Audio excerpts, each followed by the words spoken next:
I am Ferdinand Marcos, and I am the President of the Republic of the Philippines. I stand today on behalf of 110 million Filipinos. Hi everyone, hello universe, it's me again. Shout out sa inyo mga kababayan. Mayroong Christmas greetings ang ating mahal na Pangulong Marcos Jr. guys. Ayan naway maging masaya at mapayapa ang pagdiriwang ninyo kasama ang pamilya at ang kaibigan. Merry Christmas and a Happy New Year from our beloved President Marcos Jr. Wow. Sabi ko nga, kumusta po ang Christmas nyo tomorrow? For sure, marami kayong handa. Shout out sa mga Marcos Loyalist supporters, Filipino and OFW. Ayan, sigurado marami kayong handa mga bes. Ako, syempre lang. Basta kasama ko si Lord, masaya na po ako guys. So, dahil dyan, pakinggan po natin ang kanyang mensahe mga kababayan. Dami-dami ng problema na hinaharap natin sa opisina araw-araw. Dumagdag pa sa iniisip ko itong mga tanong na natanggap natin. Kaya ngayon, susubukan natin sagutin isa-isa. Ano ang dapat gawin kapag hindi mo gusto ang regalong natanggap mo sa exchange gift? Pwede ba ito ipasa sa iba? Ginagawa nyo ba ito? Siyempre, pagka natanggap mo, kahit ano man yung natanggap mo, siyempre, naka-smile ka. At saka, thank you. Alalahanin mo.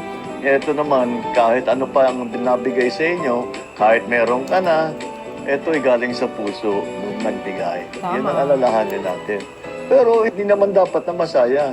Ipasa nyo sa ibang tao na makikinabang doon sa magandang regalo na yun. Gaano kalaki ang tamang kuha ng Leche Plan? Pasko naman kumuha ka naman ng gusto mo. Basta yung mga nagdadala ng pagkain, damihan na lang ninyo. Ilang pirasong lumpiang Shanghai ang dapat kainin? Basta't nabubusog kayo. Again, Pasko naman dapat medyo mag-enjoy tayo. Huwag natin iniisip na kailangan magpigil sa ating kasiyahan. Kaya ulit, yung mga maghahanda ng pagkain, dami-damihan na lang ninyo para may baong pampauwi. Ano ang dapat sabihin sa kamag-anak kapag sinabi niya, "Uy, tumaba ka"? Madaling sagutin yan. "Uy, tumaba ka." Oo nga ikaw din. Ikaw, what do you think? Anong dapat sabihin? Tumaba ka daw. Saka malaki yung tiyan ko. Dapat naman, wala akong stress. Happy ako.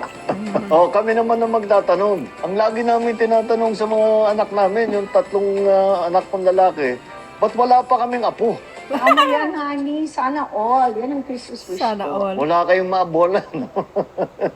Obligado ba kaming magbigay ng regalo sa aming mga inanak? Pwede po bang pwede po bang pagtaguan yung mga inaanak namin? Ay kami hindi namin pwedeng pagtaguan dahil madali kaming hanapin. Kaya kompleto ang listahan namin doon sa aming mga inaanak. Wow. At marami-rami din. Ngayon, yung iba siguro, pag hindi nyo talaga nakikita na o hindi na kayo nag-uusap, pag may app, pwede nyo na i-Gcash yung mga regalo ninyo. Ngayon, mas madali na. Pag may potluck, ano ang luto dala-dala ni PBBM? Ang gagawin ko para makarami at saka madaling gawin? Spaghetti. Sana ay masaya at mapayapa ang inyong pagdiriwang kasama ang inyong mga kaanak at kaibigan. Sa pagkain, yung sakto lang po. Alam niyo naman, mataas ang mga kaso ng heart attack ngayong panahon dahil napaparami po ang kain natin ng taba. Ingat lang po sa pagmamaneho kung saan po kayo pupunta. At siyempre, mag-ingat sa mga paputok. Iwasan na natin yan. Doon na po tayo sa mga torotot at iba pang malingay na mga laruan. Para kumpleto at masaya ang pagsalubong natin sa darating na bagong taon. Merry Christmas! Happy New Year po! So, yun, narinig nyo mga kababayan? See? Yan, ang mga tanong. Daming katanungan, Well, basta, ang importante, masaya ka ngayong Pasko kasama ang pamilya mo. Kahit maraming problema, nakangiti ka pa din. Kasi lahat ng problema, may solusyon po yan. Nasa atin po. Ang paghanap ng solusyon, wala po sa iba. Tandaan nyo mga kababayan, no one can solve your problem. Alam nyo po yan, kundi kayo lang. Diba? So, find a way. How to solve? your problem. Oh, di ba? At siyempre, samahan nyo ng prayers dahil si Lord handang tumulong po yan. As long as you have faith in God, God will, God will hear all your prayers. Oh, di ba? Lagi natin tandaan, God is always watching us, guys. Remember that. Prayers ang importante. Dahil ang prayers ay sa pakikipag-usap sa Panginoon po yan. Kaya ngayong Pasko, di ba? Ano ba ang totoong kahulugan ng Pasko? Di ba, pagmamahalan? Pag may pagmamahalan, may pagbigayan. May pagbibigay ng mga gift, di ba? Sa ating mga loved ones or sino man ang dapat natin bibigyan, di ba? Most of all, guys, is ang pag-ibig, ang pagmamahal sa kapwa-tao ay nanggagaling po sa Panginoon yan. Kasi kung walang love ang Panginoon, wala tayo sa mundong ito, di ba? Kung walang love ang Panginoon sa atin, hindi tayo papatawarin sa ating mga pagkakasala. But because of love, ang Panginoon ay namatay sa krus ng Kalbaryo. Dahil siya po ang nagtubos sa ating mga pagkakasala sa sanlibutan. Ngunit ang mga tao, hindi sila marunong magpasalamat sa Panginoon, nakakalimot na humingi ng ng kapatawaran.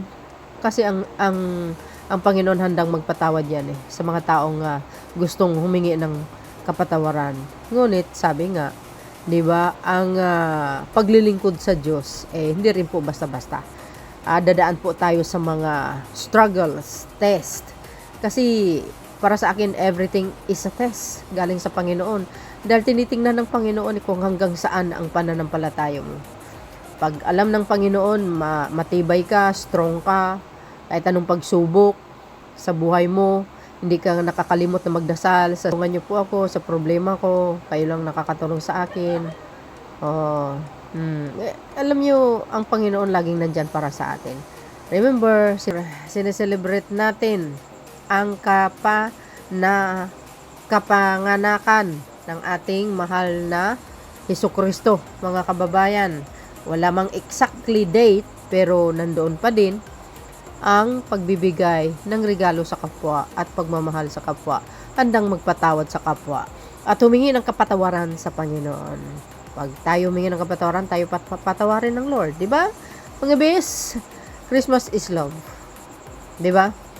Thank you guys for watching. See you again on my next upload. Advance Merry Christmas sa inyong lahat. Enjoy. Ayan. Give love, peace, and hugs to your loved ones. Wow, sana all. To God be all the glory. Thank you guys for watching. Yan po ang pinakaminsahe ng ating ang Pangulo. Abangan ang susunod na aking mga upload videos, updates. Don't forget to like, hit the button bell para lagi kayo updates, guys. Advance Merry Christmas once again. See you again. Bye bye bye and baboos. God bless Philippines. There's more, guys.